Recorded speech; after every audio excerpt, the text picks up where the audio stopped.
porque como todos sabemos, hoy día se anuncia su muerte muy temprano, cuando ayer estaba dando todavía una bendición a todo el mundo, a todo el planeta, y hoy se amanece Roma con el fallecimiento del Papa Francisco. ¿Qué hizo el Papa Francisco? ¿Quién es Francisco? ¿Quién es Bergoglio? ¿Cuáles son las principales características de su pontificado? ¿Cuál es su legado? ¿Qué ha hecho? ¿Qué cosas pendientes tiene? Bueno, estamos ante un programa especial sobre el fallecimiento del Papa Francisco aquí en el sistema mexiquense de medios públicos. Así es que en las próximas horas vamos a hacer un breve recuento de bote pronto sobre la vida, la obra y las incertidumbres que deja la muerte del Papa Francisco.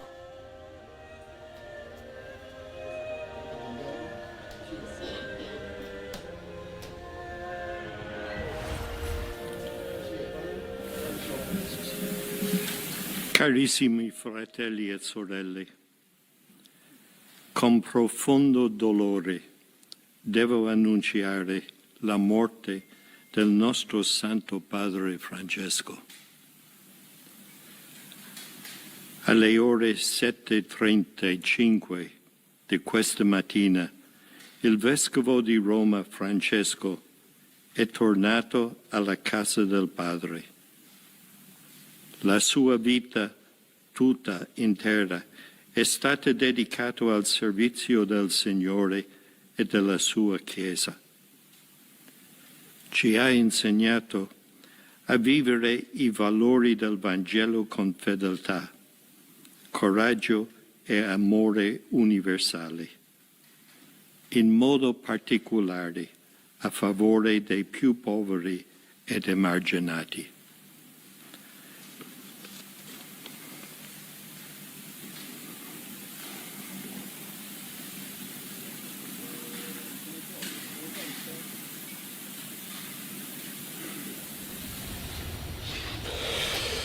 Francisco falleció esta mañana a los 88 años de edad en su residencia de Santa Marta, justamente a las 7:35 horas. Por ello, las campanas del Vaticano sonaron de manera muy solemne para anunciar al mundo el fallecimiento del sumo pontífice. Posteriormente, la noticia oficializada por el camarlengo del Vaticano, Kevin Farrell, norteamericano, en sus últimos tiempos, como todos sabemos también, el Papa estuvo recluido, acechado por una enfermedad pulmonar grave que le llevó a estar casi 2 meses recluido en el Hospital Gemelli en el Vaticano. Una enfermedad que, como todos sabemos, era una neumonía bilateral, estaba en los 2 pulmones, y hay que recordar que el Papa había tenido en su juventud una operación en donde parte del pulmón derecho se le había quitado. En el Gemelli se había condicionado desde la época de Juan Pablo II para poder recibir a probablemente el paciente más importante, que es el Papa, el pontífice de la Iglesia Católica. Gemelli es un hospital enorme, inmenso, de la Universidad Católica de Roma. Y en el piso 10 estaba adaptado como una especie de apartamento pontifical, en donde uno entraba y a mano derecha estaba la cocina, a mano izquierda estaba el local de los enfermeros, más adelante había una salita para reuniones y además había un espacio para la vigilancia del Papa. Y al fondo estaba su habitación con diferentes aditamentos, como un sillón, como una mesa también de trabajo, etcétera, etcétera. Esta daba a la calle en donde él podía saludar a la gente, como lo hizo Juan Pablo II cuando estuvo muy enfermo en años anteriores. La salud del Papa es una salud quebrantada. Muchos en el Vaticano están debatiendo si el Papa no se precipitó al salir. Hay que recordar que en este momento Roma, igual que México en el hemisferio norte, está a la entrada de la primavera, pero hay un viento gélido en Roma que para muchos fue, digamos, imprudente el Papa en salir dos veces. Salió ayer y salió antier. Entonces, pero no sabemos. Pudo haber pasado un poco más de tiempo. El Papa estaba realmente en una situación difícil, su salud estaba ya muy quebrantada, se le veía en su rostro y bueno, para muchos es una bendición, pero ¿qué deja el Papa? Vamos a conversar, nuestro primer invitado de esta mañana, al doctor Roberto Blancarte. Roberto Blancarte es un especialista en temas religiosos, es una persona muy conocedora, además estuvo varios años en la Embajada de México ante la Santa Sede. Si alguien sabe de lo que pasa allá adentro, cómo se vive, es precisamente mi muy querido Roberto Blancarte. Roberto, bienvenido aquí al Sistema Mexiquense de Medios Públicos. De entrada, de bote pronto, ¿qué te dice esta muerte del Papa Francisco? Hola Bernardo, ¿cómo estás? Un gusto como siempre saludarte. Pues mira, ¿qué me dice? Me dice que era una muerte anunciada hasta cierto punto. Yo creo que el estado de fragilidad del Papa era muy obvio. Viendo además estadísticamente, es fue el tercer Papa que, digamos, vivió más años. Hay unos 2 o 3 papas que vivieron hasta los 93. Bueno, el propio Ratzinger a los 95. Otros 2 papas como León XIII y alguien más a los 93. Pero no había muchos papas que hubieran llegado a esta edad.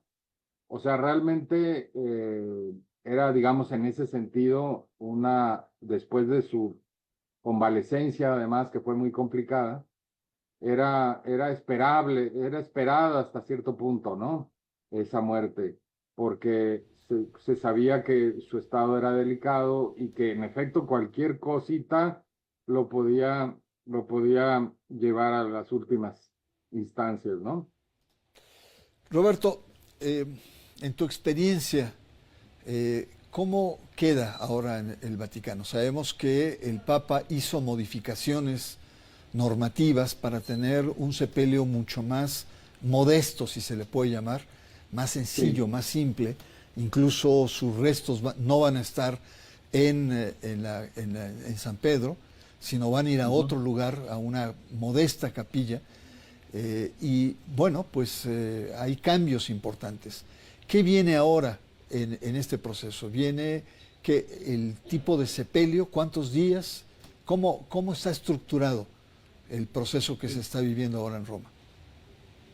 Bueno, mira, en primer lugar esto del tipo de sepelio, yo creo que es siguiendo de alguna manera como inició su pontificado, en donde él marcó muy claramente que estaba abandonando toda la parafernalia, todo el ceremonial medieval que todavía tenía la Iglesia Católica y que se había preservado.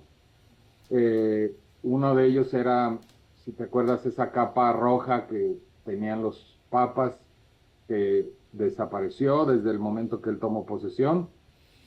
Desde el momento que fue nombrado, también lo de las zapatillas rojas, y así como eso, que era lo más evidente, hubo una serie de medidas que él tomó desde que llegó, en donde se eliminaron parte del fasto, digamos, del ceremonial, que venía desde la Edad Media y que muchos papas, obviamente, y la Iglesia en general, le gustaba preservar. Si había empezado en los papas anteriores un poco a abandonar algunas de las cosas más obvias, como la tiara o, digamos, esa especie de corona que tienen los papas, y ya no se la ponían, pero todavía podíamos recordar cuando Pablo VI lo traía puesto, ¿no? Por ejemplo. Pues entonces, todo lo que vamos a ver ahora es una continuación de una medida en donde se busca que la iglesia ya abandone ese ceremonial tan fastuoso y sea una ceremonia mucho más modesta, mucho más humilde, porque además el propio nombre que adoptó Jorge Bergoglio fue el de Francisco. Y Francisco, como todos sabemos, pues fue ese santo que, digamos que fue el gran defensor de la pobreza, no solo de los pobres, sino de la pobreza dentro de la iglesia. Así que eso es lo que vamos a ver en estos próximos días, cuando se haga todo el ceremonial luctuoso, que va a seguir siendo obviamente importante y llamativo, pero el mensaje que se va a dar va a ser ese. Y luego lo que sigue es que se convoca a los cardenales, que tienen entre 2 y 3 semanas para llegar. Obviamente con las comunicaciones del día de hoy, pues no van a tener ningún problema para llegar en pocos días. Y vamos a ver precisamente cuántos llegan. Yo tengo la duda todavía que no he podido averiguar bien. Según la Constitución Apostólica, solo deben de participar 120 cardenales, pero hay 136 o 137 ahorita que pueden ser electores. Y yo supongo que van a tener que participar los 136 o 136 que van a participar en el cónclave. Lo que quiere decir es que hay una contradicción aparente en la normatividad, porque todo cardenal que tiene menos de 80 años está habilitado para ser un cardenal elector. Ahora, lo que dices, por otra parte, es que los cardenales electores son 120, pero aquí están rebasados. Entonces, sí, la pregunta es, ¿qué es lo que va a primar? Y tú lanzas como hipótesis que van a ser los 130 y tantos cardenales que van a estar presentes, ¿no? Que sería... Pues sí, porque no veo cómo puedan dejar a 16 fuera cuando todavía tienen menos de 80 años, aunque podrían decir, a ver, como la Constitución Apostólica solo permite a 120, vamos a agarrar a los 16 de mayor edad, a los que ya iban a cumplir 80 años en este año, y a esos no los convocamos, o a esos no pueden entrar, pero eso no veo quién pueda tomar esa decisión. Lo van a tener que tomar el propio, digamos, secretario del colegio y junto con el decano del colegio de cardenales, pero yo creo que entonces lo más probable es que participen los 136 o los que hasta ese momento, dentro de 2 o 3 semanas, hay que revisar, tengan menos de 80, y vemos cuáles van a ser los 2/3 requeridos de ese número global, ¿no? Porque si fueran 120 se requieren 80, pero si son 136, pues ya se requieren un poquito más, como 80, como 90 casi, ¿no? Muy bien, Roberto. Quisiera pasar a otro punto importante, conocer tu opinión, sobre qué evaluación haces del pontificado, que fueron 13 años, o 12, yo ya me perdí, pero ¿qué evaluación haces? ¿Qué deja, qué innovó, qué planteamientos tuvo el Papa en esta perspectiva histórica? A ti te tocó Juan Pablo II, ¿no? Tú estuviste en Roma cuando estaba Juan Pablo II, o ya en los últimos años de Juan Pablo II. Sí, bueno, estuve desde 1994 a 95, perdón, a 97, principios de 98. Entonces estuve 3 años allí. Era cuando el Papa Juan Pablo II ya comenzaba a mostrar signos digamos, de decadencia física.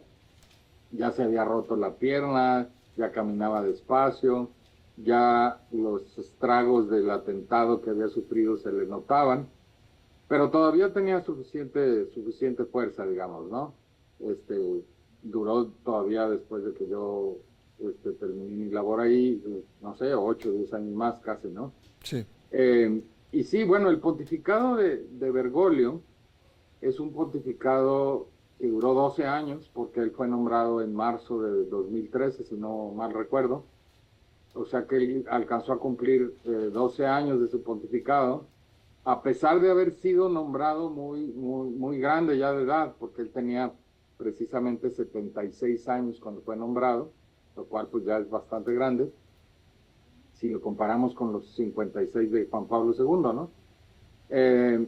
Y sin embargo aguantó bastante, yo diría, aguantó pues 12 años, hasta los 88, y fue un pontificado que inició, creo yo, con muchas esperanzas de cambio, con muchas esperanzas de reformas, que se anunciaron como las que acabo de mencionar desde que llegó, desde sus primeras decisiones, recién nombrado pontífice, que parecía que iba a haber una gran revolución en la iglesia,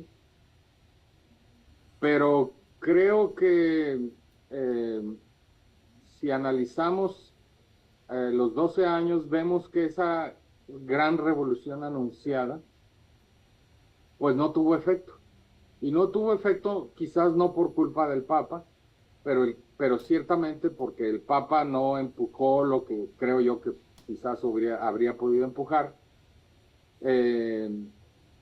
Ahí vemos cómo la cultura política del Papa argentino tuvo algo que ver, porque finalmente los argentinos, digamos, a pesar de todas sus dictaduras militares y de todos los problemas que han tenido, pues es un pueblo muy democrático, y yo creo que él quiso, mediante los sínodos, avalar las cosas, las pequeñas reformas que él quería hacer, o las reformas, digamos, que quería hacer. Y sin embargo no pudo avanzar en los sínodos. Los sínodos demostraron un episcopado mundial más conservador que él en muchos temas. Y entonces creo que al final no hubo ningún cambio importante. Hay un colega italiano que me envió hace varios años ya un libro que escribió como en 2017, o sea, 4 o 5 años después de que empezó el pontificado de Bergoglio, y el libro se llama La Rivoluzione Mancata de Francisco, o sea, la revolución fallida de Francisco. Con lo que quiero decir con esto es que ya 5 años después de que iniciara el pontificado, se veía que esa gran revolución que muchos habían esperado, que habían querido ver en las primeras medidas, pues simple y sencillamente fue fallida, ¿no? No pudo avanzar por diversas razones, ¿no? Y yo creo que eso nos deja un papado con la intención de cambios que terminaron siendo cambios más pastorales que doctrinales, porque son cambios que hizo el Papa a título personal, digamos, en su manera de predicar, en su manera de ver el mundo, pero que no quedaron plasmadas en la legislación vaticana, en la legislación de la Iglesia Católica, que como tú sabes es muy importante porque la Iglesia Católica recupera el derecho romano, como pocas instituciones durante la Edad Media, y el Código de Derecho Canónico es un código muy completo, muy complejo, en donde está establecido lo que se puede y no se puede hacer dentro de la Iglesia. Ahora, Roberto... no hay cambios allí, no hubo cambios allí. Claro, yo recuerdo una anécdota de un sociólogo, colega nuestro, Fortunato Malimasi, que es un gran especialista en temas de religión, así como tú, nada más que en Argentina, y que cuando nombran a Francisco estaba en México. Justo cuando es nombrado el Papa estaba en México, y los dos fuimos con Carmen Aristegui a su noticiero, y, o su programa que tiene en CNN, no recuerdo bien. Y ahí despotricó Fortunato Malimasi, un papa, un cardenal conservador, contra los Kirchner, en fin, una serie de cuestiones en las cuales decía que había sido una mala o pésima elección Bergoglio en aquel entonces.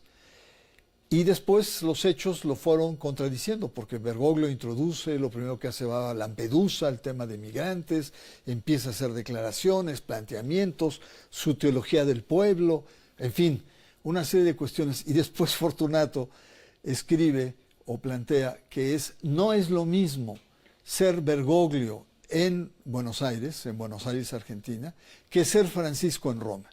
Es decir, el puesto mismo lo replantea, ¿no? Y claro, tiene un acento muy latinoamericano.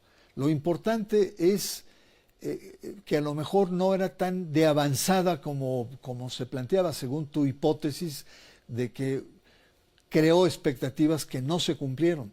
Pero por lo menos yo creo que esas expectativas introdujeron aspectos de renovación que la Iglesia no se había podido expresar, porque Juan Pablo II y Benedicto XVI bajaron la cortina frente al menos los planteamientos que estaba haciendo el Concilio Vaticano II. ¿Qué piensa Roberto Blancarte de las limitaciones? Las limitaciones pueden ser personales, avanza, buen político argentino, o dos, el contexto tan conservador que existe en el Vaticano y a los altos niveles de la Iglesia Católica le impidieron que el Papa pudiera ir más allá de lo que prometió o de las expectativas que generó. ¿Cuál es tu punto de vista? Mira, yo creo que, a ver, Fortunato tenía razón en ambos casos. Si vemos la actuación del arzobispo, bueno, del provincial jesuita Bergoglio, y después del arzobispo Bergoglio de Buenos Aires, vemos que en efecto fue un arzobispo y un obispo y un provincial, que lo menos que se puede decir es que tenía una especie de doble juego. Hay un libro de Horacio Verbitsky, que por cierto le agradece a Fortunato por su orientación en términos generales de cómo va la Iglesia, pero es un libro que analiza profundamente cuál fue el comportamiento en general del episcopado y la cúpula católica en Argentina durante la dictadura militar. Y la verdad es que toda la evidencia, que está lleno de evidencias del comportamiento de Bergoglio, pues le justificaban perfectamente que Fortunato dijera lo que dijo, porque la verdad es que ese libro muestra que Bergoglio hacía un doble juego, que quería quedar bien con todo mundo, que le decía una cosa a los militares y le decía otra cosa a los propios jesuitas, y que al final pues era muy obvio que no podía quedar bien con todos, ¿no? Pero hizo cosas que están allí para la historia, ¿no?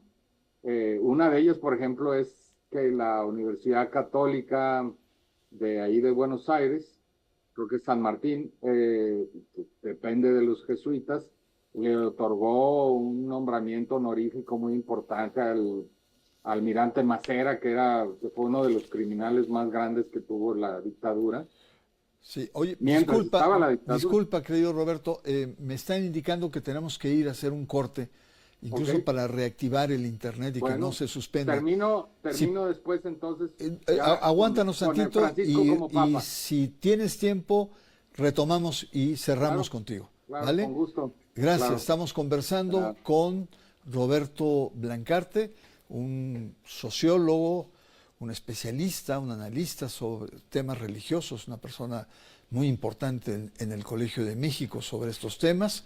Y recuerdo que estamos haciendo un programa especial sobre la muerte del Papa Francisco, su vida, lo que hizo, lo que dejó de hacer, la incertidumbre. Pero sobre todo, quiero decir que este no es un programa religioso como tal.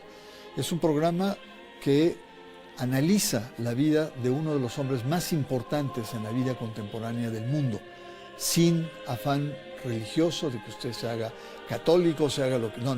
Estamos simple y sencillamente siendo testigos analíticos de la muerte de uno de los grandes personajes que es Francisco en el mundo. Vamos a una pausa, regresamos, estamos con la muerte del Papa Francisco en TV Mexiquense. Del fallecimiento lamentablemente del Papa Francisco. Comentarte que bueno, hemos tenido la oportunidad de platicar con algunas personas, nos comentan que esta noticia les cayó de sorpresa, ha trascendido que esto fue pues durante la madrugada de este lunes, mucha gente no lo sabía, muchos de los visitantes vienen de vacaciones, hay que recordar que todavía es semana de Pascua, mucha gente está de vacaciones, vienen de visita hasta este sitio y bueno, como te comento pues efectivamente les cayó de sorpresa, no se lo esperaban, van a aprovechar su estancia para pues dedicar unos minutos de oración, elevar una plegaria pues en nombre del Papa Francisco. Como ves en las imágenes en vivo de mi compañero Carlos Martínez, es así como luce este atrio, una afluencia mediana de gente, en el atrio se ve despejado, sin embargo al interior del templo pues ya hay bastante gente. Bernardo, comentarte que en este sentido se tiene programada una misa solemne para las 12 del día, esto le están llamando como la misa fuerte, la misa grande en conmemoración y en memoria del Papa Francisco. Posteriormente a lo largo del día habrá distintas ceremonias litúrgicas en relación a este hecho y bueno, es así parte del ambiente que se está viviendo aquí afuera de la Basílica de Guadalupe en la Ciudad de México. Bernardo, el reporte al momento, regresamos contigo al estudio. Muchas gracias, Alejandro Navarrete, estaremos en contacto. Y vámonos de la Basílica de Guadalupe hasta el Santuario de la Quinta Aparición Guadalupana, ubicado en la colonia Tultepec, esto es en Ecatepec de Morelos. Ahí se oficiarán 2 misas para pedir por el eterno descanso del Papa Francisco en este templo católico importante. Ahí se encuentra con nosotros nuestro reportero Cristian Barrios. Y adelante con tu reporte, Cristian. Maestro Bernardo, muy buenos días. Efectivamente, estas 2 celebraciones eucarísticas se llevarán en este templo católico a las 12 del mediodía y también a las 6 de la tarde, por lo que se ha invitado a toda la comunidad, no solamente del municipio de Ecatepec, sino de otros municipios a que asistan, ya que pues precisamente algunos sacerdotes estarían rindiendo pues este mensaje, esta oración por el eterno descanso del Papa Francisco. Como bien señala, maestro, pues nos encontramos aquí en el Santuario de la Quinta Aparición Guadalupana, municipio de Ecatepec de Morelos. Y es que recordar que el 14 de febrero del año 2016, el Sumo Pontífice de Roma, pues visitó el municipio de Ecatepec, en donde reunió a más de 400,000 personas en el predio denominado como el Caracol, por lo cual pues muchos habitantes del municipio de Ecatepec pues estaban a la espera precisamente de poder ver al Papa Francisco y lo estaban esperando justamente con algunos rosarios, algunos escapularios, algunas banderas, algunas flores, pero sobre todo con un corazón lleno de fe, con mucha esperanza de poder ver al Pontífice Francisco, líder de la Iglesia Católica. Señalarte, maestro, que justamente se realizarán pues estas misas a las 12 y 6 de la tarde. Nos hemos dado también algunas visitas en otras iglesias del Estado de México, es el caso del municipio de Nezahualcóyotl, y pues hay muchas personas, evidentemente, sobre todo católicas, que se despiertan pues con esta triste noticia, por lo cual pues acuden a los templos católicos para elevar una oración en acción de gracias, pero también para pedir por el eterno descanso del Sumo Pontífice, el Papa Francisco. Señalar que también se llevarán a cabo algunas celebraciones eucarísticas por la muerte del Papa, particularmente en la Basílica de Guadalupe, en donde a las 12 del mediodía la celebración eucarística será presidida por el excelentísimo señor cardenal Carlos Aguiar Retes. A las 13 horas se llevará a cabo un toque de campanas en todos los templos de la arquidiócesis, es decir, en todas las iglesias de México. Por la tarde se llevará a cabo una celebración eucarística en comunidades por el eterno descanso del Papa.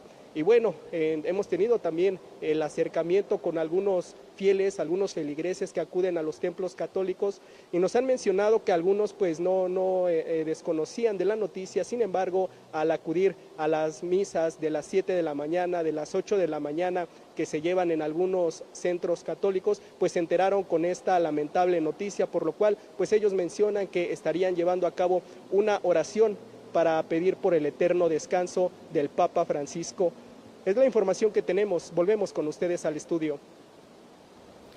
Muchas gracias, Cristian. Pues sí, hay que recordar que el Papa estuvo probablemente en una de las misas más multitudinarias de su visita en 2016, precisamente en Ecatepec, ¿no? Y ahí es donde trató algunos temas de corte social, y se recuerda con mucho cariño esta visita que tuvo, que fue una visita que realmente movió al país en 2016.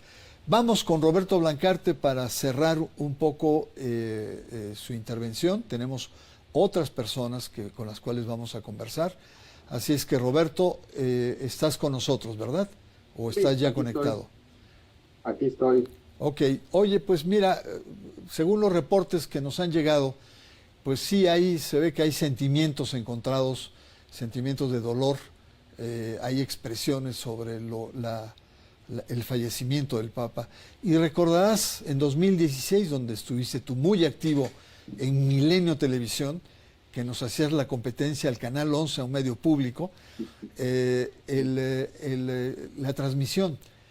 Y a mí me llamó la atención precisamente que el Papa en esta visita fue, digamos, más osado en sus críticas hacia la Iglesia Católica. Recuerdo aquella intervención en catedral donde prácticamente les dice: déjense de andarse chismeando y andarse peleando y dedíquense a ser pastores. Hay toda una historia. La catedral es la experiencia histórica de una gran memoria. Y mucho menos en la parte política. En la parte política como que fue como más light, más... No se metió con los de Ayotzinapa, los padres querían ver con él, con los grupos homosexuales, en fin, pareciera ser que fue más radical eclesialmente que lo que muchos esperaban y hasta temían de su crítica social. ¿Qué recuerdas de la visita del Papa para cerrar tu intervención aquí en el sistema de medios mexiquense de medios públicos? Bueno, mira, esa visita a México fue en efecto memorable por muchas razones y coincido contigo en que el regaño a los obispos mexicanos en la catedral fue verdaderamente de antología. No sé qué tanto les sirvió, ¿verdad? Pero en todo caso quedó ahí para la historia. Yo creo que, a ver, los papas rara vez intervienen directamente en materias políticas en sus visitas. ¿Por qué? Porque como buenos visitantes no quieren dañar la relación con el anfitrión, que además pues les abre las puertas, les da todas las facilidades, etcétera. Entonces, digamos, esas críticas suelen ser más bien veladas o suelen ser muy ligeras en materia política y suelen, digamos, enfocarse a otro tipo de símbolos. Yo creo que los símbolos que dejó en su visita a Chiapas fueron importantes también porque hubo una reivindicación de alguna manera de la llamada teología indigenista. Y después recuerdo también muy bien la crítica que le hizo a los empresarios en Ciudad Juárez, si no mal recuerdo, y cuando habló ahí sobre el tema de migración. Yo creo que el Papa tuvo temas fuertes, importantes, que quedarán un poco como su legado. El único problema, insisto yo, y siempre insisto en el punto, es que es un legado pastoral que recordarán quienes quieran recordarlo, pero que no quedó plasmado en ninguna constitución apostólica, ni ninguna legislación, y que por lo tanto el siguiente papa podrá simple y sencillamente ignorarlo o irse por otro camino. Es decir, yo creo que es un legado importante, interesante, para, digamos, para las futuras generaciones, pero no sé, digamos, no sé si logró imprimirle el peso que quería imprimirle a esas políticas, porque, digamos, siempre balanceaba las cosas. Este Papa le gustaba mucho balancear las cosas. Un caso, con eso termino digamos, el ejemplo, es cuando nombró finalmente santo, canonizó a Juan Pablo II, pero al mismo tiempo canonizó a Juan XXIII, como para decir, miren, sí voy a canonizar a Juan Pablo II, que era más bien conservador o que tenía sus cosas más conservadoras, pero rescato a Juan XXIII. Y así hizo en muchas ocasiones. Sí. Entonces, yo creo que es un papa que quiso y balancear y siempre estuvo como en una raya de en medio, en donde uno no sabe finalmente qué es lo que quiso hacer, qué es lo que pudo hacer, qué es lo que le dejaron hacer también, ¿no? Sí, yo recuerdo muy bien, Roberto, y agradezco mucho, aprovecho para agradecer tu intervención, y lo que has señalado me recuerda mucho que en Chiapas reivindica la figura tan denostada de Samuel Ruiz, que fue un espaldarazo muy importante a un pastor muy comprometido con los indígenas. Pero cuando va al norte, reivindica el tema de la migración, incluso cuando está con los presos, con los empresarios, y después tiene, al grado que en el avión de regreso a Roma, el Papa le preguntan sobre el proyecto de Trump de construir un muro. Hay que reconocerle que en 2016 Trump era candidato para su primera presidencia, y la respuesta del Papa fue lapidaria. Dice, ningún cristiano construye muros, o dicho de otra manera, si es cristiano no puede construir un muro, ¿no? Y eso resonó de manera muy importante, incluso en la campaña del propio Donald Trump. Roberto, mil gracias, y nos mantenemos al contacto, porque este es apenas un empiezo. Vamos a ver cuál es el transcurso, y sobre todo los temas del cónclave. A lo mejor te vas a ir a Roma seguramente, desde allá hacer tus análisis, pero bueno. Pues, estaba viendo a ver si animaba algún medio de comunicación, me agarraron en medio de las pláticas, ¿no? Bueno, sí. Esperemos que se animen, porque sí, no es lo mismo desde aquí ver que estar allá, que tienes contactos más frescos, más directos, sí, claro, etcétera. No, siempre es distinto verlo ahí. Así Yo es. creo que tenemos, ¿por qué no vamos juntos? Es muy buena idea. Voy aquí a pedir permiso aquí a mis compañeros directores, a ver si me dan permiso, pero bueno, no es mala idea. Pues pasamos de la conversación con el académico Roberto Blancarte, y les invito a que vayamos a Catedral aquí en Toluca, en donde están llegando también feligreses para pedir por el descanso eterno del Papa Francisco.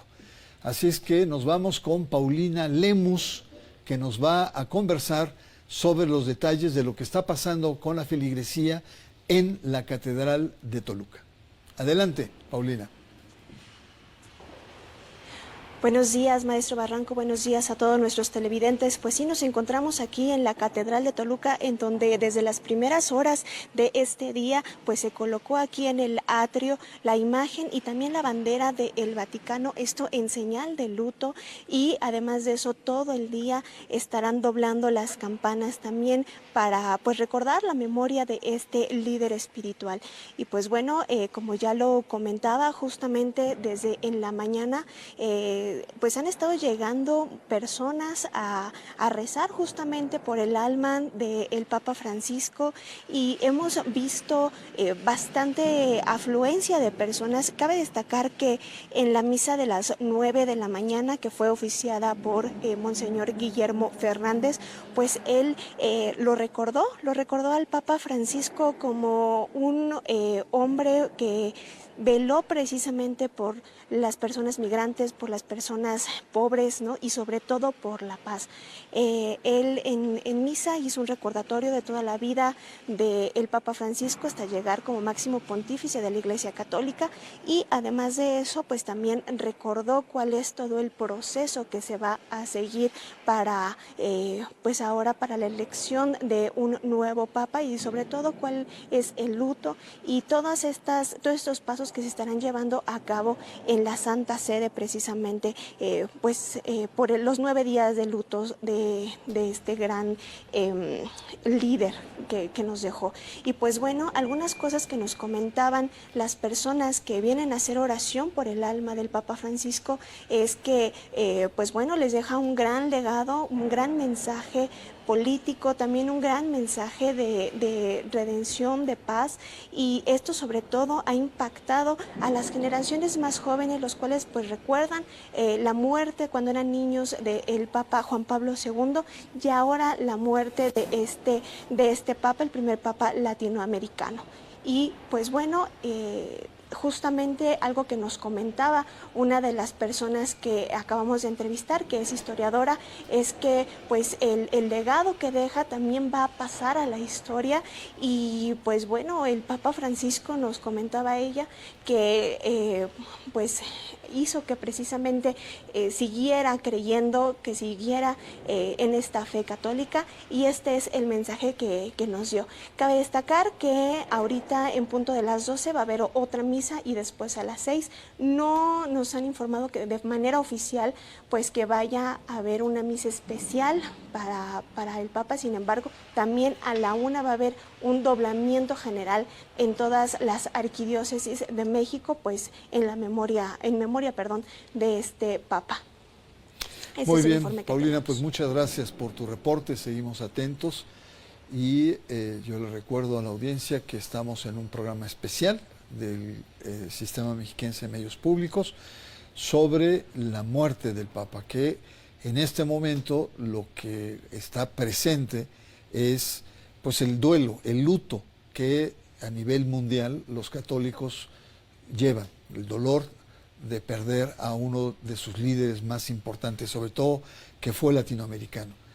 Y también la expectativa de lo que viene, porque hay que recordar que se convocan a todos los cardenales, hay lo que se llaman reuniones, asambleas entre ellos que se vayan conociendo, porque algunos no se conocen, y esto es el preámbulo de lo que después, y vamos a dar notas y vamos a hacer análisis de lo que será el próximo cónclave que va a elegir a un nuevo Papa, que no solamente es elegir a una nueva persona, sino es como el indicador de qué es lo que se va a hacer en la Iglesia. Va a haber continuidad con el Papa Francisco, aperturas, una postura más bien de apertura y de progresismo, o el acecho de grupos conservadores que quieren recuperar el control y el poder de la Iglesia y del Vaticano,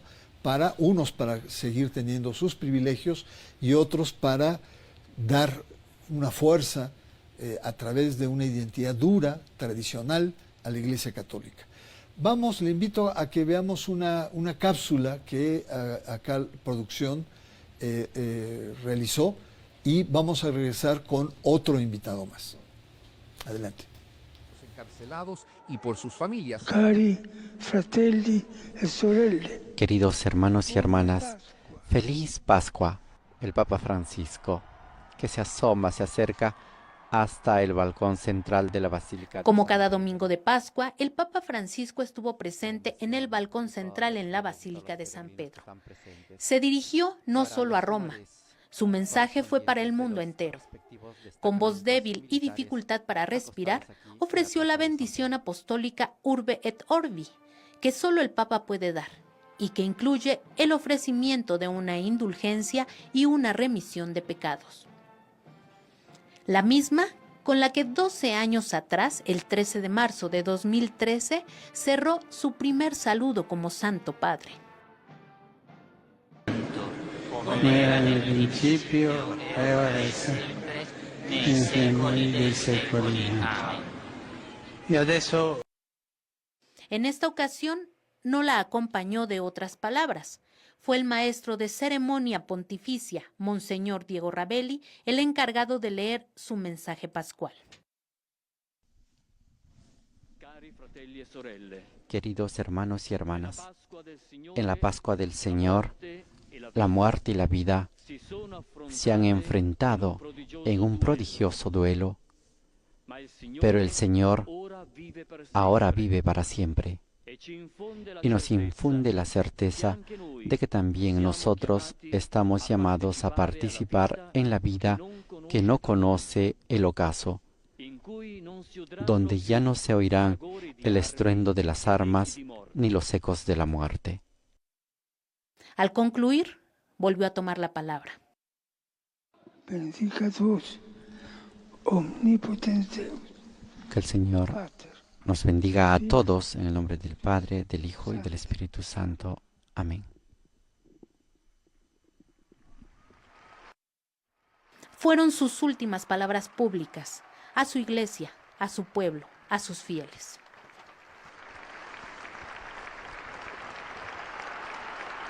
Aunque no estuvo presente en la víspera pascual, en la noche santa del 19 de abril, ni se le vio el Viernes Santo en el Vía Crucis, debido a su convalecencia, sí envió un mensaje que fue leído por un encargado de la Santa Sede. La víspera, el Jueves Santo, el Papa Francisco delegó la misa crismal al cardenal Domenico Calcaño, en donde estuvieron presentes más de 4,000 fieles. Todos los años desde que comenzó su pontificado. Mientras que la misa de la Cena del Señor fue presidida por el cardenal Gambetti y encabezó el rito de lavado de pies, signo del amor que se hizo acción. En medio de estas celebraciones, el Papa Francisco sorprendió a los fieles para visitar a los reclusos de la cárcel Regina Coeli de Roma. Pese a su delicado estado de salud, saludó a quienes cumplen sus condenas uno a uno y rezó con ellos. Peregrinos que vemos en imágenes que han Después de aproximadamente 30 minutos, regresó de inmediato al Vaticano. Para Mexiquense Noticias, Miriam Serrano. Están conmemorando este día. La muerte del Papa Francisco, un programa especial que el Sistema Mexiquense de Medios Públicos le brinda para poder analizar diferentes aristas de este acontecimiento importante que enluta al mundo religioso católico, pero que al mismo tiempo levanta una serie de preguntas, de expectativas sobre el futuro inmediato de la Iglesia Católica. Hay que recordar que el Papa Francisco estuvo 12 años y tuvo momentos gloriosos como un importante líder a nivel internacional. En varios momentos el Papa Francisco se erigió como una persona de gran influencia, pero también tuvo momentos muy desagradables, de mucha complejidad, como por ejemplo la guerra entre Rusia y Ucrania. El Papa ahí quiso mediar, pero se enfrentó con el rechazo absoluto de la Iglesia Ortodoxa rusa. Y el patriarca ruso, la verdad, fue, diríamos, no grosero, pero sí muy tajante con el ofrecimiento de mediación del Papa. Otros problemas importantes que hubo fue la crisis financiera que enfrentó el Vaticano y sobre todo las filtraciones muy delicadas de malos manejos de los recursos por parte de altos funcionarios de la curia romana, al grado que algunos de ellos fueron a juicio y fueron condenados por mal uso y corrupción, que hay que decirlo con todas palabras, al interior del Vaticano. Otro elemento difícil que enfrentó el Papa fue la cuestión de la pederastia clerical. Hubo un evento en 2019 donde entraron diferentes episcopados para poder analizar, medir el problema y buscar soluciones. Como lo dijo Roberto Blancarte, fue mucha la expectativa que se creó y realmente pocas soluciones, de tal suerte que lamentablemente seguimos teniendo muchas irregularidades del clero en materia de abusos sexuales, sobre todo de encubrimientos de altos miembros de la Iglesia, tanto local, diocesana, como a nivel internacional. Pero el impacto de la muerte del Papa ya ha despertado en diferentes países reacciones, posicionamientos. Por ejemplo, Milei tuvo una relación mala con el Papa. Incluso Milei le llegó a decir que era la expresión del demonio, del maligno contra el Papa, ¿no? Y que era un comunistoide, socialista, ¿no? Y eso fue muy lamentable. Y al mismo tiempo después hubo una reconciliación entre ambos. Él se expresa de manera muy generosa frente a la muerte del Papa Francisco. Incluso, ahí usted puede ver en la pantalla lo que dice: con profundo dolor me entero esta mañana que el Papa Francisco Jorge Bergoglio falleció hoy y se encuentra descansando en paz, a pesar de las diferencias que hoy resultan menores, sí como no, después de todo lo que le dijo, Haber podido conocerlo en su bondad y sabiduría fue un verdadero honor para mí. Como presidente, como argentino y finalmente como un hombre de fe, despido al Santo Padre y acompaño a todos los que hoy nos encontramos con esta triste noticia. Que en paz descanse. Y declaró Milei que tiene 7 días de luto. 7 días de luto. Pero vamos a ver reacciones. ¿Qué dijo la presidenta? ¿Qué han dicho otros actores sobre la muerte del Papa? Adelante. Por supuesto, nuestro pesar por el fallecimiento del Papa Francisco, nuestro abrazo a todos los católicos de México, pero también a los no católicos. El Papa Francisco fue un humanista, un hombre que estuvo cerca siempre del más humilde, de los pobres. Todavía el día de ayer su mensaje fue por la paz, así que es una pérdida dolorosa. Que en paz descanse. Nuestro abrazo y cariño a todo el mundo y en particular a las y los católicos de México. Para nosotros, más allá de la religión, evidentemente somos un Estado laico, pero siempre defendimos al Papa Francisco por su humanismo y su visión frente a los más humildes. Entonces mañana haremos una pequeña semblanza de su pensamiento. Recordemos la relación que tuvo la candidata entonces Claudia Sheinbaum en Roma, que precisamente el Papa Francisco la recibe en su apartamento, no en una sala oficial, sino en, digamos, la intimidad de su casa. Y la entonces candidata Claudia Sheinbaum, candidata a la presidencia, resume este encuentro como muy cálido y sobre todo un pensamiento muy agudo en temas, algo que comparten, en temas de medio ambiente y temas de dignidad humana. Incluso ella ahí reconoció que para esta reunión, se había preparado y había leído una de estas encíclicas del Papa Francisco. Ahora le invito a que conversemos con Mónica Uribe. Mónica Uribe es también una historiadora, es doctora en historia, y es una aguda analista del tema religioso, al cual agradezco infinitamente que esté con nosotros. Buenos días, Mónica. Gracias. Buenos días, Bernardo. Gracias a ti. ¿Dónde estás ahora, Mónica? ¿Estás en México? Estás en México. Vaya, milagro que te tenemos acá, porque ya te estás yendo del otro lado. Ándale. ¿Cuál es tu impresión de bote pronto de la muerte del Papa Francisco?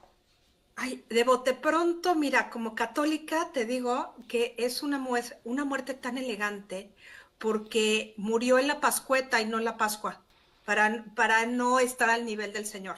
O sea, me pareció algo poético que haya fallecido en la Pascua, porque es su Pascua, su verdadera Pascua.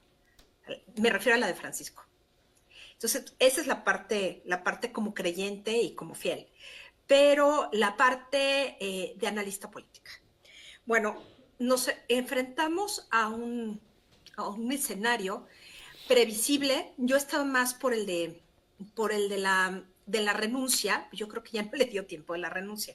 Y lo platicamos en algún momento tú y yo en otro programa, en otra emisión.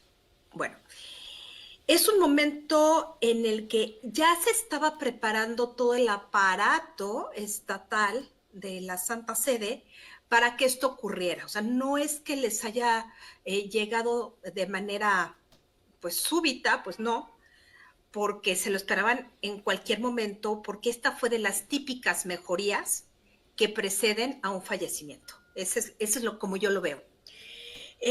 Está complicado el asunto porque ya tenemos menos electores, pero quedan como papables dos personajes que en lo personal no me gustan, los cardenales Sará y el otro cardenal que queda, el cardenal Osoro, ex arzobispo de Madrid, que eso ya por por meses, siguen siendo cardenales electores y bueno, Soro no tiene ningún problema, finalmente es un cardenal más, pero el cardenal Sará es representante de la línea más conservadora de este pontificado.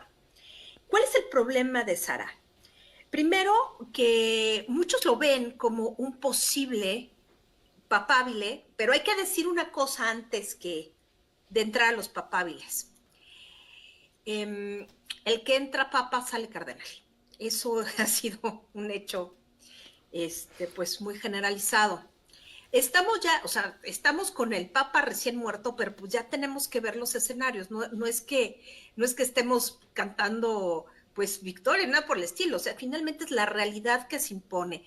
Van a ser 8 días de luto. Seguramente se convocará al cónclave en unos 15 días o menos. En el caso de Benedicto a Francisco fue un mes, pero en el caso que yo recuerde, curiosamente también Juan Pablo II murió en abril, 2 de abril, y Benedicto fue electo como 15 días después, más o menos. Entonces, bueno, ya estamos en la lógica de los funerales. Una pregunta que mucha gente se hace es ¿dónde quedarán los restos de Francisco? Por ahí leí que su voluntad era no quedar en San Pedro el Vaticano, sino en Santa María la Mayor. Vamos a ver qué pasa, no se sabe.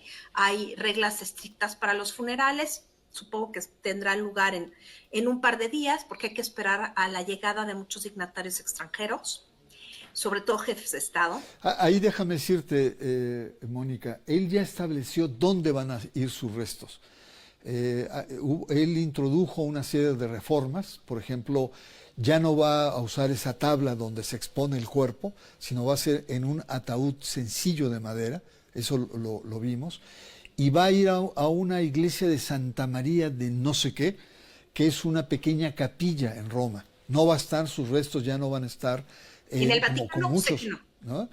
Entonces, hasta ahí el Papa ya estableció, hasta en su muerte, lo veíamos con Roberto Blancarte, esta perspectiva de, mayor humildad, rompiendo con toda esa parafernalia medieval, que además, déjame decirte, cuando muere Juan Pablo II, el mundo entero estaba fascinado con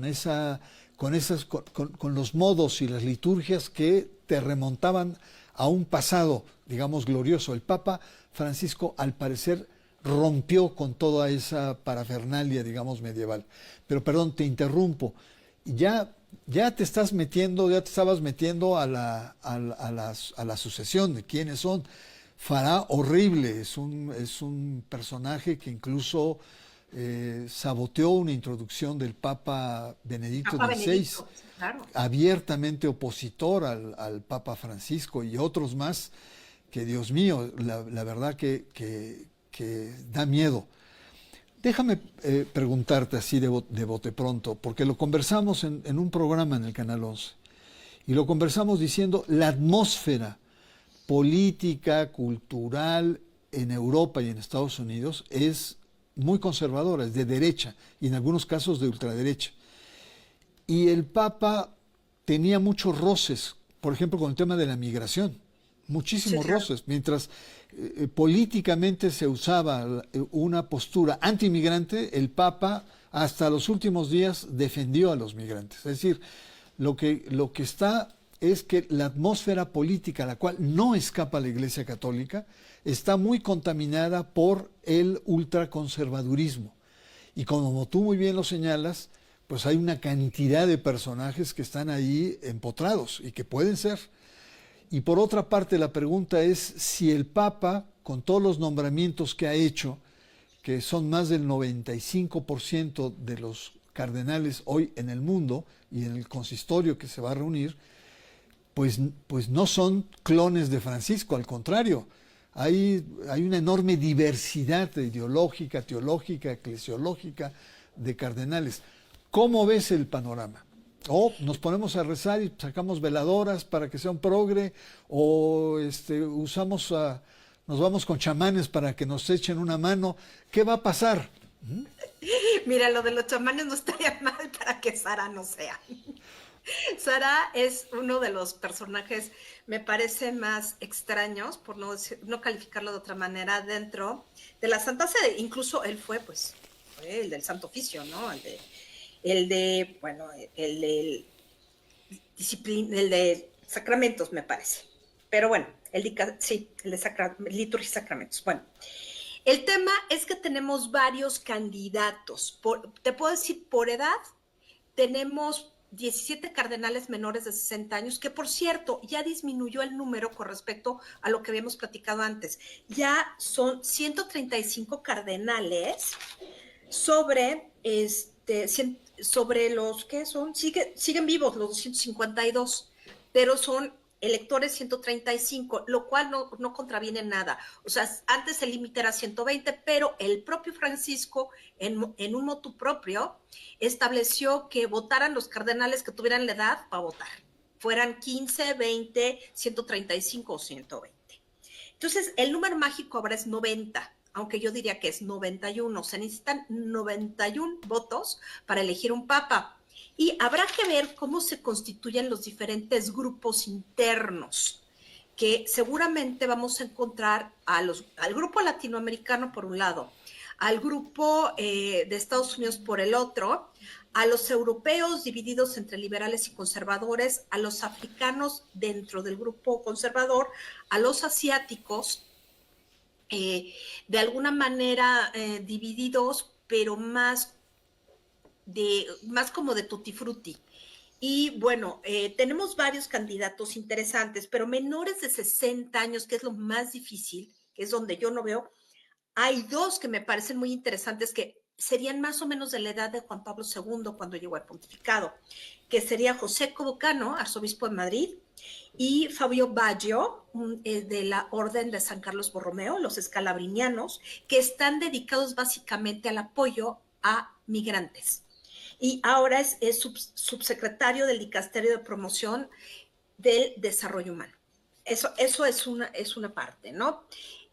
Donde yo creo que va a estar el grueso de los papábiles está en el grupo de los mayores de 60 años y menores de 75 años. Aquí hay conservadores, un moderado y 3 liberales. Está el arzobispo de Utrecht, Wilhelm Eijk, que es bastante conservador. Ha sido crítico de Francisco por el tema de la moral sexual y la comunión a los divorciados vueltos a casar. Está Peter Erdo, que es el arzobispo de Budapest, que es un muy buen diplomático, es más cercano a Benedicto XVI en cuanto a ideología.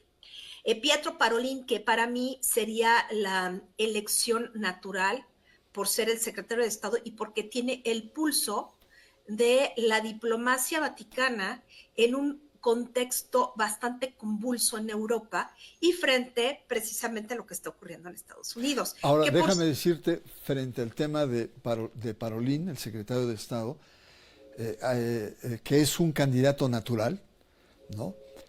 Sandro Magister, un vaticanista muy importante, acaba de sacar un artículo demoledor contra Parolin, diciendo que no es un pastor, no tiene el ejercicio de una diócesis o arquidiócesis, que no es tan amigo del Papa, y sobre todo un aspecto que le cuestiona mucho es que su diplomacia es una colección de fracasos. Y hace un recuento de China, hace un recuento de Nicaragua, hace un recuento, en fin, ¿no? de muchos. Entonces, el mensaje es múltiple, porque muchos pensaban que él podría ser, pero Sandor Magister, que es de ultraderecha, probablemente esté preocupado porque haya en Parolin una cierta continuidad, digamos, más diplomática, más mesurada. Además, es europeo y podrá tener, en Parolin se centran muchas tensiones, pero en fin, no quiero interrumpir tu análisis de los papables. Entonces, bueno, yo creo que es papable, pero como siempre, entra papa y sale cardenal. Ojo con eso. Bueno, A excepción que de Benedicto XVI, que él entró papa y salió papa. Es la única excepción, pero los demás tienes toda la pero razón. en general siempre ha sido la cuestión de que no es posible. Por el otro lado está Luis Antonio Tagle, que ha sido siempre un candidato aparentemente natural. Yo no lo veo tan papable. Fue arzobispo de Manila, es prefecto de la Congregación para la Evangelización de los Pueblos. Es demasiado clon de Francisco como para que sea su sucesor.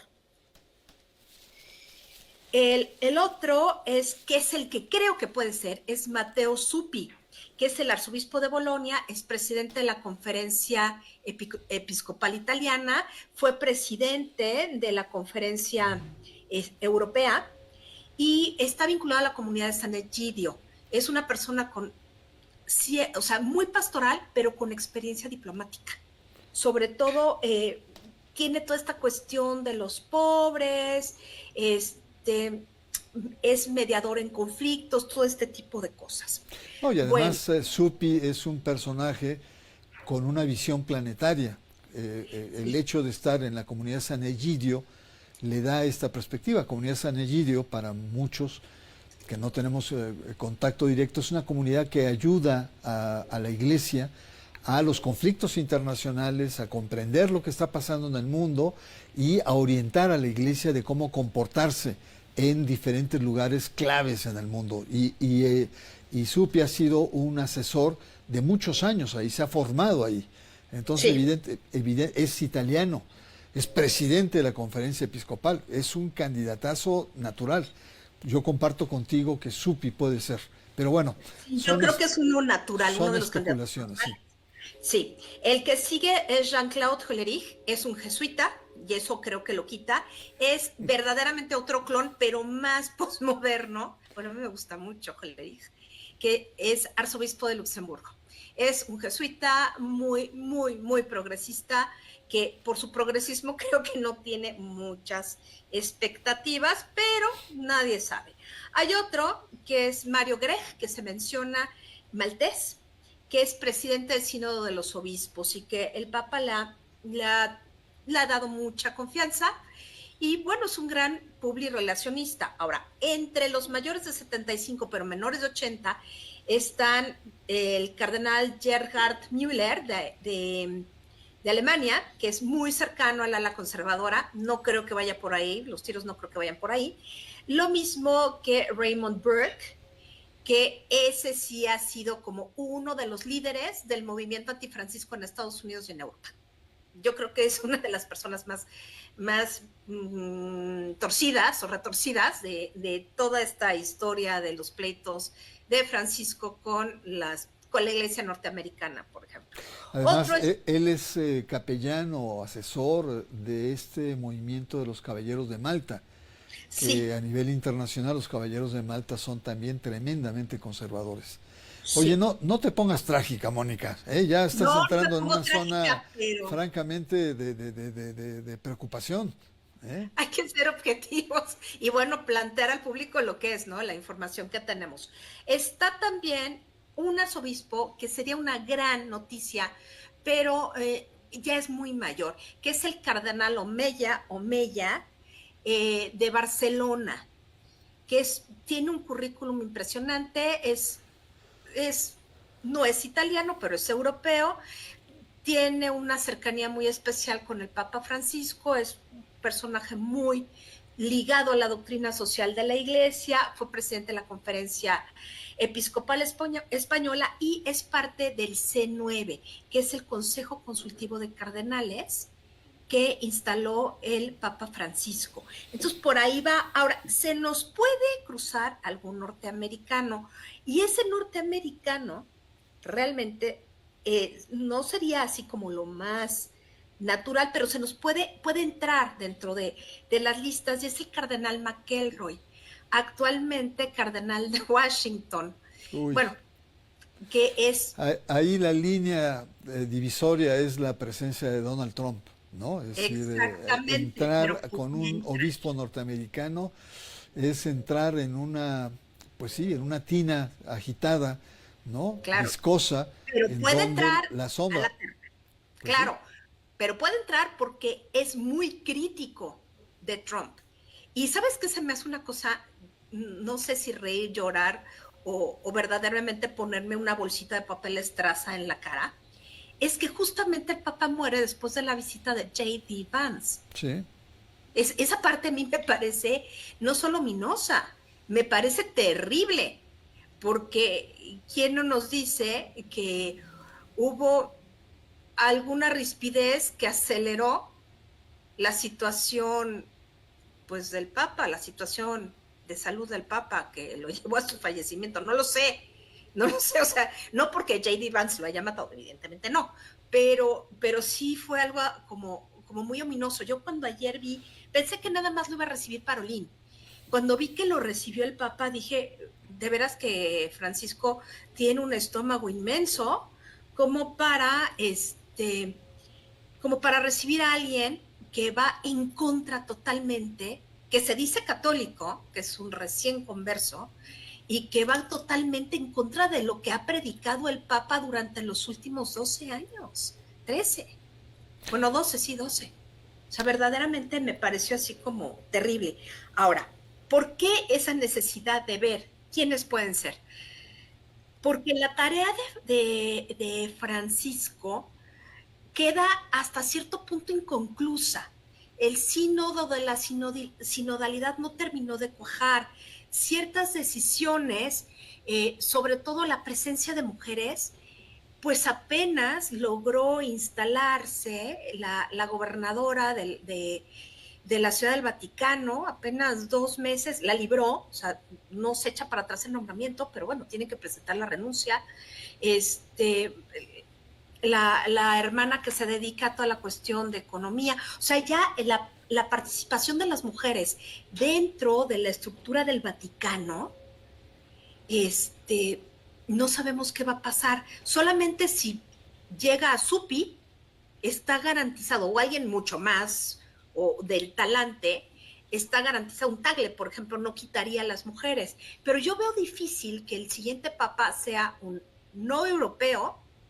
Lo veo muy difícil precisamente por la necesidad que tiene Europa de una recristianización frente a toda esta situación de la entrada de tantos migrantes, y no tanto los migrantes, sino de personas que en algún momento fueron migrantes, que fueron acogidos por sociedades como la sueca, la española, la danesa, la holandesa, sobre todo Francia, creo que es el caso más importante, justo Francia, donde encontramos el mayor número de catecúmenos adultos, curiosamente, que a la mera hora han tratado de imponer su visión no cristiana. Me refiero a las comunidades musulmanas. El Papa tenía muy buena relación con líderes de otras religiones. Digo, recién recibió al rey Carlos III, pero si hay un interés de la iglesia y de las iglesias, de la cristiandad europea,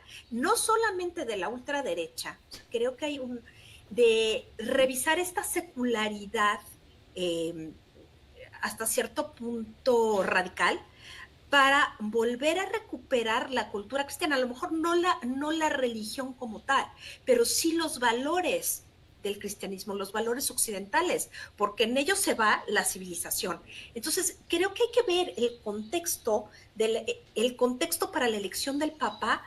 Está gritando, está diciendo, por favor, necesitamos a alguien de nuestra civilización, frente a alguien como Donald Trump, que finalmente dice ser portador de los valores de Occidente y lo único que está haciendo es implantándolos.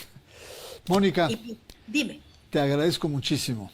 Tenemos otras mucho. Personas más para hablar sobre migración, sobre el tema indígena, pero después de escucharte me quedan ganas de volver a ver la película del Cónclave, ¿eh? Hay que verla. La voy a volver a ver, ya no la de los 2 papas, porque ya no se da la hipótesis, ¿te acuerdas? Un papa que dirige el proceso de sucesión. Entonces me quedo con el Cónclave, la voy a ver con mucha atención, y me acuerdo mucho de tus diagnósticos. Lo que sí te quiero decir es, hay posturas por ejemplo, los obispos africanos que son muy beligerantes, son fuertes, sí. son muy conservadores y están diciendo, a ver, Europa está deshecha religiosamente. Los jóvenes ya no quieren creer, pero ni en su sombra siquiera. América Latina está quebrada. 30% de los católicos se han pasado a grupos evangélicos.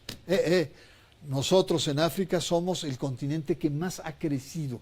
Por lo tanto, denos una oportunidad, denos un chancecito para estar. Pero el panorama se pone muy complicado porque la mayoría de los obispos, hay 2 o 3 que se defienden, pero la mayoría son muy conservadores. Por lo tanto, entonces, y atávicos. El panorama se pone muy oscuro. Perdón por el mal chiste, pero sí, está complicado.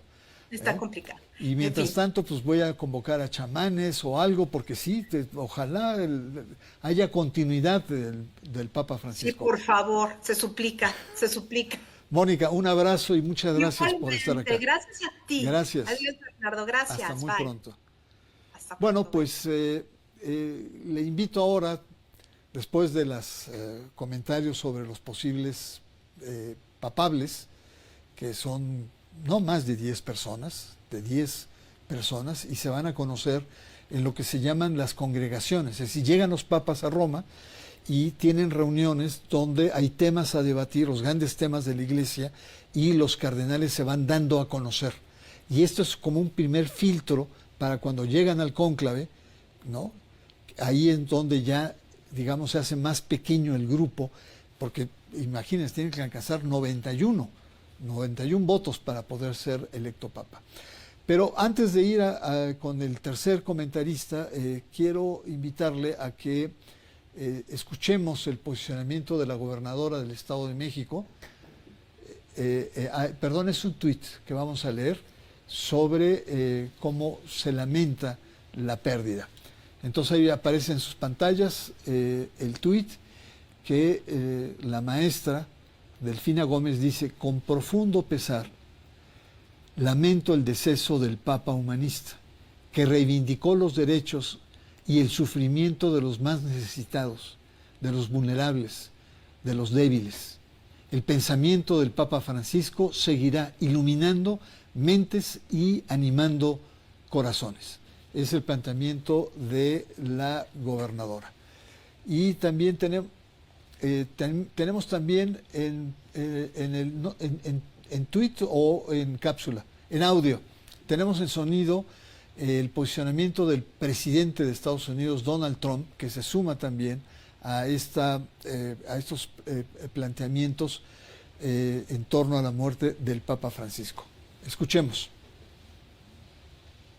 I just signed an executive order putting the flags of our country, all of them, all federal flags and state flags, at half-mast in honor of Pope Francis. So he was a good man, worked hard, he loved the world. Bueno, ahí tenemos al presidente de Estados Unidos que también se lamenta. Hay que recordar que la relación nunca fue buena entre Francisco y Trump. Trump le reprocha la construcción de muros y después, no sé si usted se acuerda de esa fotografía en el Vaticano cuando Trump visita al Papa, está con su esposa, hay otra mujer más joven, las caras que tienen, la cara que tiene el Papa en esa foto, así como si estuviera en un sepelio, así una cara de amargura. La relación nunca fue buena, incluso hay medios que plantean que Donald Trump señala a sus seguidores, a sus negociadores, que incidan para que el próximo pontífice sea un pontífice más afín y no tan problemático como resultó el Papa Francisco. Ahora le invito a que conversemos con Gerardo Cruz González. Él es un católico destacado, trabaja en el Instituto Mexicano de Doctrina Social Cristiana de la Iglesia y se ha especializado por el tema de los migrantes. Es un foco que no le hemos dado mucha atención y vamos a conversar. Agradezco muchísimo tu presencia, Gerardo, como siempre. Háblanos de este tema que hemos abordado poco, la actitud del Papa Francisco frente al tema migratorio en el mundo. Gracias, Bernardo. Bueno, pues en este contexto, digamos, ya de despedida del Papa Francisco, no hay que olvidar que el Papa está formado, digamos, su tradición es dentro también de la teología latinoamericana. Y en ese contexto, la opción preferencial por los pobres, bueno, pues se ha ido desarrollando también en la teología latinoamericana, ¿verdad? Y entre esos pobres, hoy, pues se encuentran los descartados que tienen que salir pues de sus lugares donde habitualmente viven, de sus comunidades, abandonar su tierra, sus casas, incluso sus costumbres, su cultura, pasar fronteras y a veces no lograr llegar a un lugar en donde puedan desarrollarse para poder tener una vida digna. El tema es pues global, está en todo el mundo. El Papa, desde el inicio de su pontificado, la primera salida que hizo el Papa extramuros de Roma fue a la isla de Lampedusa, como podríamos recordar, después de un naufragio donde habían muerto muchos migrantes y refugiados que principalmente estaban escapando de la guerra en Siria, en algunas regiones africanas. Habían muerto muchos. El Papa se fue a encontrar con los sobrevivientes, con familiares de las víctimas. Y aquí hay una cosa muy interesante, Bernardo, que también creo que poco se habla, pero que el Papa, además de su magisterio oficial, digamos, tiene Ay, caray, tenemos ahí un pequeño problema, pero sí, tenemos que recordar que es un tema muy sensible del Papa, el tema migratorio. ¿Por qué es tan sensible, Francisco? Pues que él es un migrante, él es hijo de migrantes italianos que durante una de las grandes crisis que se dio en Europa, vinieron a América y sobre todo a Argentina, de tal manera que el tema de la migración para el Papa Francisco es un tema crucial y a contracorriente también, porque en el mundo hoy la actitud antimigrante de gobiernos, de organizaciones, de intelectuales, de partidos políticos está justamente sobre la mesa pública y el Papa ha ido a contracorriente cuestionando estas actitudes y sobre todo reivindicando la dignidad humana de personas que lo único que hacen es buscar mejores condiciones de vida. Ya retomamos contacto nuevamente, Gerardo, te interrumpimos, estabas hablando de que era una problemática mundial, planetaria, no solamente de Europa o de Estados Unidos. Así es, hay que recordar que desde el inicio de su pontificado, la primera visita extramuros que tiene el Papa Francisco es a la isla de Lampedusa, digamos la puerta de entrada por el Mediterráneo hacia Europa de personas que viven en el Medio Oriente o en el África. Fue un naufragio que se vivió en ese momento donde murieron muchas personas, no fue el único naufragio. El Papa se fue a encontrar con sobrevivientes, con familias de las víctimas y bueno, aquí surge algo muy interesante, Bernardo, que también es importante mencionar. Además de sus enseñanzas oficiales, ¿no? Que pues estamos acostumbrados a que los papas emitan documentos, encíclicas, cartas apostólicas, etcétera. Hay un teólogo argentino, Carlos María Galli, que dice que también tiene una encíclica de gestos, ¿verdad? También el Papa va enseñando con ciertas actitudes y entre esas fue, bueno, sorprendió el encuentro que tuvo con estas víctimas y sobrevivientes, el encuentro muy cercano, ¿verdad? Y también que, por ejemplo, el altar fue construido con una barca, con las maderas que habían sobrado de ese naufragio de la barca donde habían viajado estas personas, también el ambón o atril, ¿verdad? Incluso su báculo de madera fue construido con esas maderas que habían sufrido, pues ya estaban destrozadas, ¿verdad? Habían sufrido el naufragio. El Papa también, por ejemplo, cuando fue a la isla de Lesbos, en Grecia, fue a un campamento enorme de migrantes, un campamento de refugiados que venían huyendo de la guerra en Siria principalmente, y del África, otros conflictos también bélicos, además de la desigualdad y la pobreza, y el Papa se llevó algunas familias a Roma, se hizo responsable de integrarlos en la sociedad romana, con trabajo, con escuela para los niños, con asistencia médica, etc. El Papa, además, en esa isla de Lesbos dejó un mensaje muy, muy oportuno, que me parece que llama a la solidaridad en cualquier otro de los ámbitos, no solo de la migración. Les decía a los refugiados que estaban ahí, no están solos. Creo que es la apuesta de la Iglesia a partir del Papa Francisco. No dejar solos a los descartados, caminar con ellos, apoyarlos, ayudarlos para que puedan salir de las necesidades más urgentes que tienen. Oye, y también Gerardo, una cuestión que me gustaría que nos Sí. ayudaras a entender. El Papa a lo largo de toda su pontificado ha tenido posturas muy favorables a acoger a los migrantes, ¿no?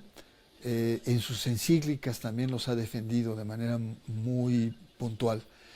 Pero ayúdanos a entender el último mensaje que el Papa envió a los obispos norteamericanos, donde cuestiona la política migratoria de expulsión, de persecución de Donald Trump al interior de Estados Unidos. A mí me sorprendió el nivel de exactitud, de claridad, de contundencia del Papa el episcopado norteamericano, que algunas congregaciones lo han retomado, como la pastora, la obispa que le respondió a Donald Trump y le pidió que tuviera más corazón para tratar el tema de los migrantes. Pero que me ha sorprendido que no ha tenido el eco que quizá hubiera esperado en otro momento, y ahora muerto el Papa, probablemente tendría menos eco. Pero el Papa plantea una estocada a los obispos norteamericanos diciéndoles: pónganse claros frente a estas políticas de exclusión que tiene el gobierno de Donald Trump. Sí, es una llamada a los obispos y a muchos católicos en los Estados Unidos para que no, digamos, sigan la política de Trump, ¿verdad? El episcopado en Estados Unidos pues es enorme, es muy grande, con distintos niveles de trabajo pastoral, ¿verdad? Pero en general un obispado conservador, un obispado pues más cercano incluso a las políticas de Trump. Sin embargo, también hay obispos en la frontera sur, sobre todo, que están haciendo un trabajo pastoral muy interesante con migrantes. Por ejemplo, el obispo de El Paso, diócesis fronteriza con Ciudad Juárez, Monseñor Mark Seitz, que desde hace años estaba teniendo una pastoral muy, muy interesante, organizando comunidades, dando acogida, peleando también por los derechos de los migrantes, incluso en el Congreso de los Estados Unidos y con los gobiernos locales en el estado de Texas.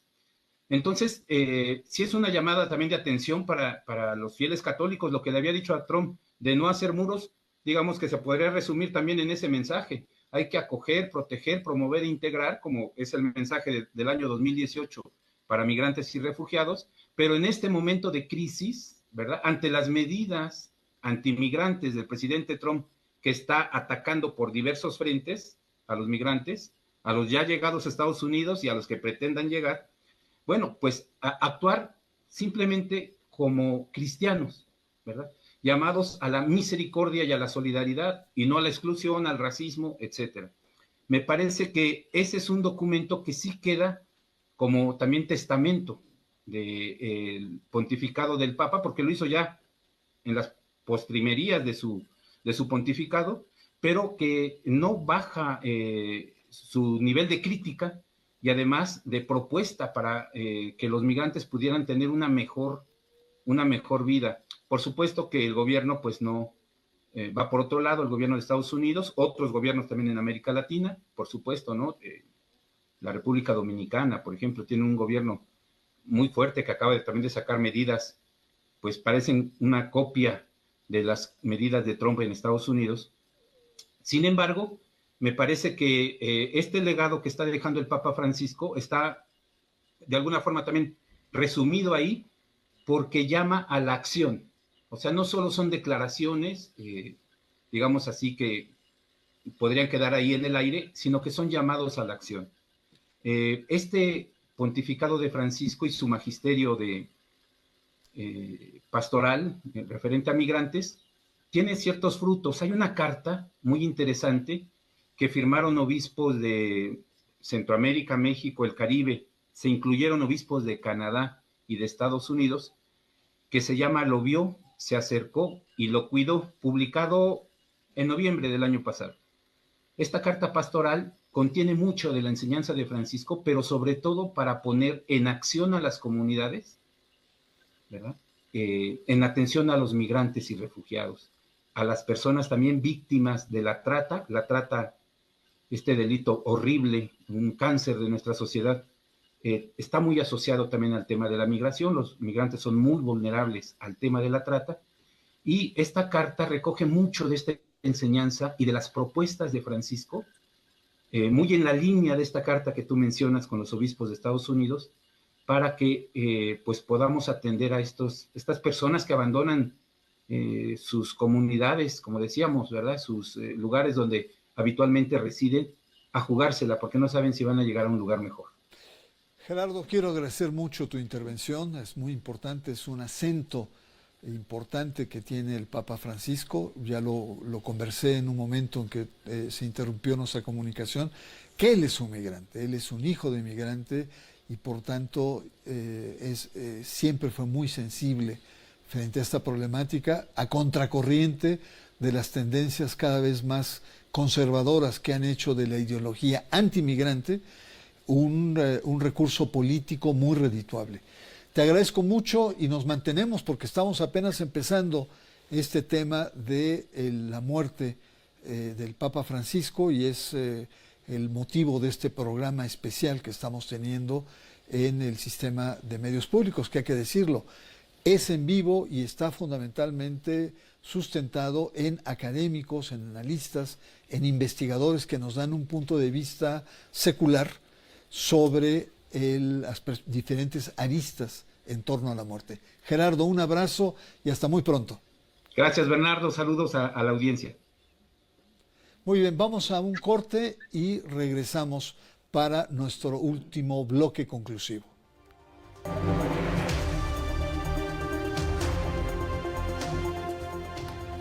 Regresamos, estamos en un programa especial en torno a la muerte del Papa Francisco, las diferentes aristas, una primera entrada, es decir, es un primer toque. Sabemos bien que después de esto pues viene un periodo de duelo, viene un periodo de sepelio, y posteriormente la cosa se va a poner candente, porque viene el precónclave y el cónclave, y por supuesto tanto el sistema mexiquense de medios públicos como los medios públicos del país vamos a estar pendientes, porque es un aspecto que atañe a la vida social, cultural, política y religiosa de no solamente de nuestro país, de nuestro continente y de muchísimas otras latitudes. Así es que vamos a estar muy atentos y dando seguimiento paso a paso este momento importante en la vida de la Iglesia. Quiero agradecer la presencia del doctor Felipe Gaitán, otro especialista, analista, que nos ayude a entender precisamente lo que está en juego. Felipe, bienvenido a el sistema mexiquense, del cual pues ya eres cliente, ya te he visto varias veces que participas en diferentes noticieros y tal, con otros temas, ¿no? De urbanización. ¿No? Dime, Felipe, ¿en qué temas no entras? Entras en todos. Oye, un gusto saludarte, Bernardo. Y bueno, con esta noticia, en general los sociólogos creo que tenemos esa posibilidad, esa sensibilidad de poder tocar diferentes temas, pero al final de cuentas nos especializamos en uno, que en este caso es sociología de la religión, y bueno, acompañándote durante muchos años en estos análisis sobre el tema religioso, más allá de la Iglesia Católica, sino del mundo religioso en general. Y es un honor para mí el tener la calidad de tu análisis en este espacio. Vamos cerrando, nos quedan unos escasos 10 minutos. Blancarte planteó al principio que el Papa levantó muchas expectativas, pero en realidad no avanzó la Iglesia. Este es un planteamiento. Otros han señalado que más que pensar en logros institucionales, hay que pensar en todo el simbolismo que el Papa introdujo en la vida de la Iglesia. No solamente era despertar el apetito por una mayor participación de la mujer en la Iglesia, sino lo que fue haciendo, su reconocimiento, que entraran a los sínodos, que ahora una mujer que gobierna, en fin, una serie de cuestiones ahí que están. Igual con los homosexuales, las parejas del mismo sexo, estamos hablando también de los descartados, en fin, una serie de cuestiones. ¿Cuál sería el balance que haces del pontificado del Papa Francisco? Sí, y Bernardo, mira, muchas de las cosas, y ahorita que estaba escuchando a Roberto y después a Gerardo, creo que el Papa Francisco, más allá de si logró grandes cambios institucionales, colocó en el tapete del debate público y sobre todo el debate dentro de la Iglesia estos temas que tú mencionas, el tema que tiene que ver con el reconocimiento de identidades y orientaciones sexuales diferentes, que no lo va a reconocer la Iglesia como tal, pero al menos ese gesto importante de decir son hijos de la Iglesia, son hijos de Dios, están dentro. Claro que tuvo muchísimas resistencias, pero eso que lo haya hecho el Papa desde arriba, desde su posición de poder, me parece que fue algo simbólico, importante, que abrió el debate y también abrió la caja de Pandora para que los demonios estuvieran, ahora sí que se salieran, ¿no?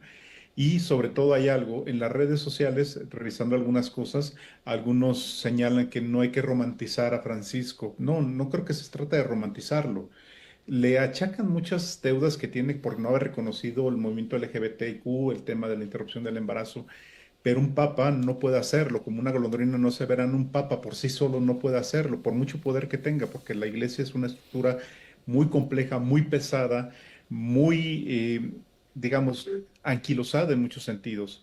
Pero creo que a Francisco hay que reconocerle eso, a final de cuentas que logró colocar en el debate temas que antes eran un tabú que ni siquiera se pueden discutir. El tema que tiene que ver con las identidades sexogenéricas, el tema que se reunió en algún momento con algunos grupos feministas del pañuelo verde y que pudo discutir con ellas y pudo hablar sobre estos temas, aunque no necesariamente compartía sus opciones, sus argumentos, pero también tiene que ver con un tema que va en el sentido de enfrentarse a la propia curia romana, teniendo estos tensiones abiertamente con los cardenales y religiosos en Europa, en Australia, en Estados Unidos. Entonces, yo haría un balance de que fue un papado simbólico en muchos sentidos, ¿sí? Y que hizo cambios, quizás no de la envergadura que se esperaba, pero al menos abrió el debate. Otro tema, Felipe, que es importante, y yo coincido contigo, hay una especie de... Hay un texto, hay una encíclica no escrita que es la encíclica de los signos, ¿no? Del Papa, como muchos dicen. Un tema que lo hemos conversado, y es que en el próximo cónclave lo que está en juego son dos modelos de iglesia, dos maneras de entender el papel de la Iglesia en el mundo contemporáneo. ¿Nos podrías ampliar esta tesis? Sí, Bernardo. Fíjate que ahorita, revisando también lo que se está discutiendo, son los perfiles de los candidatos, que si los africanos, nigerianos y otro más, que si es el filipino, Tagle, otros candidatos, ¿no? Pero más allá de las figuras, de las individualidades, creo que lo que se va a discutir y lo que se va a disputar en esta sucesión es finalmente estos dos modelos de iglesia que en algún momento lo discutimos contigo, Bernardo, el tema de hacia dónde va la iglesia en este momento. Hay alguien que apuesta por la continuidad, no de Francisco, pero sí la continuidad del camino que él inició esta parte de volver al evangelio, a pastorar, a salir a la calle, a acompañar a sus feligreses, pero también abrirse al mundo. Y por el otro lado tenemos a estos grupos ultraconservadores que intentan resistirse. Para ellos, Francisco fue simplemente alguien que relativizó los principios morales de la iglesia. Entonces hay un choque en ese sentido. Y en los últimos meses, durante la enfermedad del Papa Francisco, las redes digitales decían, es que este no es un papa, este es un antipapa, y empezaron a atacarlo en muchos sentidos. Y lo que vemos finalmente, lo que va a ocurrir en este conclave son estos dos modelos. Alguien cercano, abierto al mundo, que puede acompañar a su feligresía, y el otro que dice hay que tutelar ese mundo y hay que tutelarlo para evitar el relativismo moral. Sobre todo los grupos ultraconservadores han hecho mucho énfasis en esto. La iglesia no es un circo para atender a sus clientes. La iglesia es la misión de Dios en la tierra que tiene que tutelar a su feligresía. Nos puede parecer anquilosado para muchos de nosotros, pero están en el debate y tienen tanta fuerza, al menos a nivel popular, que puede cambiar la correlación de fuerzas en este cónclave ya que va a iniciar en este tiempo ya, prácticamente. Felipe, agradezco mucho tu presencia, fue muy corta pero muy sustancial. Esto no es vamos a tener otras oportunidades de conversar más extendido. Yo quiero despedirme de nuestro auditorio diciendo que efectivamente lo que está en juego son dos modelos de iglesia. Y creo que una de las grandes virtudes que ha tenido Francisco ha sido la de romper ese cerco que se estableció ante el Concilio Vaticano II, que fue todo un acontecimiento en los años 60 del siglo pasado. El Papa Francisco retoma sobre todo la actitud de apertura frente a los grandes desafíos del mundo moderno. Esta es como la esencia de un modelo de apertura. Y el otro modelo es un modelo de cerrazón, es decir, la modernidad nos está contaminando de tal manera que estamos perdiendo identidad y por lo tanto hay que afirmar la identidad. Y vaya, va desde lo que ha señalado muy bien Felipe hasta el tema del regreso a la misa en latín. Entonces están estas dos posturas. Una prueba de esta segunda postura conservadora es la que dio el propio Papa Benedicto XVI cuando plantea que el problema de la pederastia y el problema de la hipersexualidad al interior de la Iglesia es fruto de la contaminación, de la liberación sexual que se dio en los años 60 en Occidente. 68 es culpable de la pederastia porque contaminó a la Iglesia. Entonces es interesante dar seguimiento y vamos a estar muy atentos, por una parte con la tristeza de la muerte del Papa Francisco, querido latinoamericano, cercano a nosotros, y por otro lado el enorme acontecimiento de ver hacia dónde se dirige la Iglesia Católica. Y aquí vamos a estar muy atentos a ese proceso. Felipe, muchas gracias y muchas gracias a usted por acompañarnos en estas 2 horas que hemos tenido en vivo sobre un programa especial sobre la muerte del Papa Francisco. Muy buenas tardes, noches. Estamos en cámara 2.